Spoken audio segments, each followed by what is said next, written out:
এই বিচ্ছু বাচ্চাটা বসে আছে দেখতে পাচ্ছ? এ এতটাই দুষ্টু। বিছানার ওপরে এই পেনের ঢাকা আছে, ও নেবে। ওদিকে পেন, পেনের ঢাকা। ও শুধু ভাবছে কীভাবে আমি নেব। এই দেখো, বলতে না বলতে দেখো, হ্যাঁ এই নিল ডায়েরিটা, এবার পা দিয়ে টানবে। হ্যাঁ ঠিক আছে, পড়াশোনা করবি কি? ঠিক আছে, সারাদিন কিছু না কিছু একটা কাজ করতেই হবে। দেখো ওটা নেবে, না না এটা নেবে। আচ্ছা নাও, এই দেখো দেখেছো, বলতে না বলতে দেখো নেবে। নাও নাও নাও, কীভাবে নিতে পারে, নাও নাও নাও নাও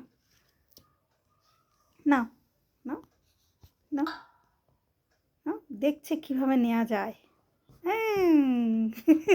দেখো সবাই, নে নে নে, মানে একটু মুখের কাছে থাকলেই মুখে নেবে, নিয়ে আর কী করবে, চিবোবে। কী বলবো আর।